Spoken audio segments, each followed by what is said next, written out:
Good afternoon. The Ukrainian president has said a Ukrainian and Russian delegation are to meet without preconditions for peace talks on the border between the two countries.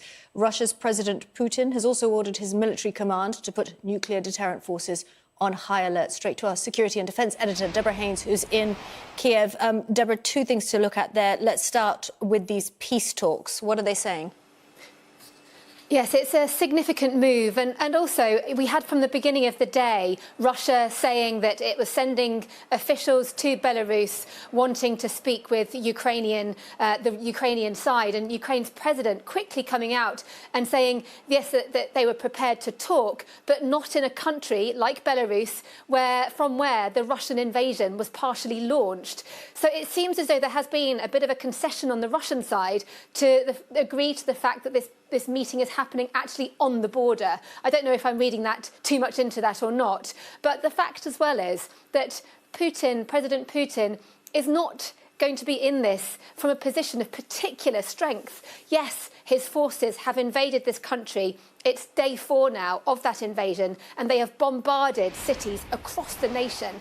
But they have also met, surprisingly for them, I think, stiff Ukrainian resistance on the ground, and then overwhelming resistance from the Western world internationally. I mean, just take Germany's stance in terms of cutting off this multi-billion-pound pipeline, sending in weapons, saying it's going to send in weapons to Ukraine, and today announcing that it's going to significantly increase its own defence budget. Also, lots of European nations shutting off their airspace to Russian planes and cutting Russian banks out of the international financial system. Significant body blows for the Russian president over his actions here. But these actions, he sent this country into crisis. Clearly, the Ukrainian president needs this war to end. But hopefully, if these negotiations are happening with the war in this current state, then he has a relatively strong hand to play. OK, Deborah, talk us through this recent news that President Putin has ordered his military command to put nuclear deterrent forces on, quote, high alert. That sounds like he's upping the stakes with an extremely aggressive move.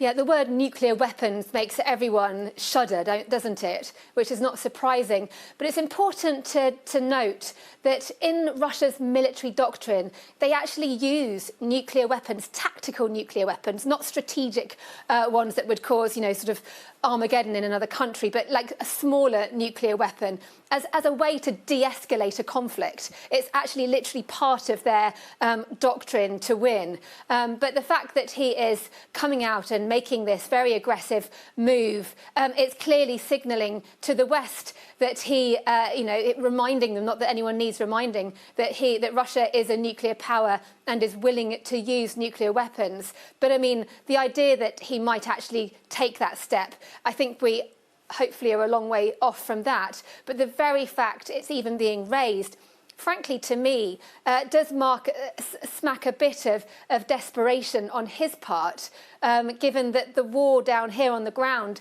doesn't seem to be going in his direction, and given the overwhelming, painful sanctions that he has been hit with by Western allies who have actually gone much further than people had initially thought, especially with regards to Germany and with regards to other EU countries that have traditionally got close ties, or closer than other European nations, ties with Russia, like Italy, for example.